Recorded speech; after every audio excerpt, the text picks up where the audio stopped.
After doing as much as possible to prevent pests, sites should be monitored through regular observation for the appearance of insects, weeds, diseases, and other pests. This will allow growers and gardeners to locate, identify, and rank the severity of pest outbreaks. Pest populations vary between locations and from year to year. Consistent monitoring will allow early detection of pests and provide a better chance to prevent populations from increasing. Scouting is the regular checking of a field, garden, orchard, lawn, greenhouse, or other area that identifies potential pest problems early while they can still be managed. This practice reduces crop loss and controls costs. Scouting methods vary by situation and by crop. Scouting should occur throughout the season. Notes should be taken on environmental conditions, beneficial insects, pest insects, diseases, weeds, crop growth stage, and crop health. This information can be collected over years, creating a field history that tracks common pest problems. Scouting methods include the use of sweep nets, insect traps, soil sampling, weed counts, and visual observations. Sampling with a sweep net is a common practice used to inventory fields for various agricultural and horticultural pests. To use a sweep net, swing it in an arc so that the net rim sweeps the top 6 inches to 15 inches of plant growth, depending on the type of crop. After a few sweeps, the net is inspected for pests. Insect traps. So several types of insect traps can be used to monitor and control pests. The data gathered with these traps is valuable for making decisions about pest management. Some examples include sticky traps, pheromone traps, pitfall traps, and light traps. Sticky traps use a material coated with glue to trap and hold insects. They are used in floriculture and nursery industries to catch and monitor insects and other pests. Sticky traps provide a relative measure of insect populations and can allow early detection of pests before damage is observed in crops. Pheromone traps are baited with sex pheromones, the chemicals released by female insects to attract mates. Pheromones may also be synthetically produced for use in traps. Pheromone traps are valuable tools for monitoring pest populations. They allow early pest detection, identify areas of pest infestations, and help growers record the population size and increase. Pheromone traps can be used in a variety of situations, including orchards, crop fields, and forests. Pitfall traps help growers detect early activity. They are used to monitor walking and crawling soil and litter arthropods, especially those that are active at night. A container is sunk into the ground so that its rim is even with the soil surface. Insects and other organisms are captured when they fall into the trap. To prevent escape, the traps usually contain a killing, preserving agent such as soapy water or ethyl alcohol. Light traps use a funnel with a light source.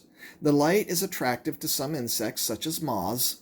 The insects become trapped, allowing for inventory. Light traps are less commonly used than other methods. Soil sampling. Soil cores are pulled from fields, usually to a depth of 12 inches, and surveyed for populations of plant parasitic nematodes, plant pathogens, and other soil-dwelling insect pests. Management decisions can be made after proper identification and population counts of pests. Depending on the pests being sampled, soils may be collected at different times of the year. Scouting for weeds allows growers to accurately determine weed diversity and population. Some weeds are not competitive with specific crops, and their presence does not need to be managed. Other weeds are highly competitive and may be best controlled at certain stages in their life cycle. Growers use scouting methods established for specific crops to monitor weed populations. Generally, scouting occurs throughout the season at regular intervals. Approximately 10 stops may be made in each field. At each stop, weeds are counted in a section 12 inches wide. The number of stops can vary depending on the size of the field. It is important to obtain enough representative samples to understand the situation. Additionally, fields that have different environmental conditions, such as wet, dry, and shady areas, should be sampled. The number and size of broadleaf weeds and grassy weeds are recorded separately. If weeds are present in only a concentrated area of the field, the location should be marked to be managed separately. And finally, visual observations. As fields are scouted for weeds or insects, disease should also be monitored. Stunting, discoloration, poor stands, and girdling are examples of visual symptoms of diseases. Experienced scouts will understand the growing conditions and management and should be able to rule out nutrient deficiencies or other environmental stressors. If growers suspect that plants are infected with a disease, samples can be collected for research or testing. Many cooperative extension service offices and their affiliated land-grant universities have plant diagnostic clinics that may be able to identify the disease.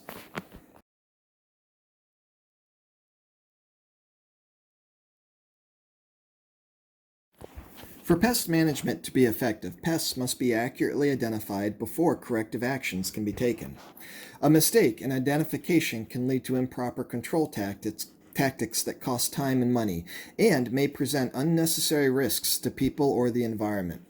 Different types of pests can cause similar damage, so unless the pest is correctly identified, the control program may target the wrong pest. As different pests are more susceptible to controls at certain life cycle stages, proper identification will ensure the most effective control method and timing can be selected. Although there are many online resources for pest identification, visual comparisons with online images are inadequate for accurate identification. Contact an expert from your state's cooperative extension service, land-grant university, or pest management association for assistance in identifying pests. Record keeping is a vital component of an IPM program. Maintaining good records will help solve pest problems and offer a historic perspective of pests. Data collected through scouting can be mapped and archived to allow growers to predict seasonal pest problems and prepare for the IPM methods that will give the best control. Detailed records should also be kept on pest management methods used, including cultural, physical, biological, and chemical controls. IPM evaluation should include a regular review of records to identify any changes in pest activity, increase or decrease, that will determine whether the management techniques are working. The review should examine the correlation between methods used and changes in pest population. The following questions can be useful in evaluating an IPM program. What problems have been identified? What is the monitoring program adequate? Are all pest populations below unacceptable levels that require correction actions or action thresholds? Do additional or different actions need to be taken? Can time and effort to control pests be reduced? What changes are necessary?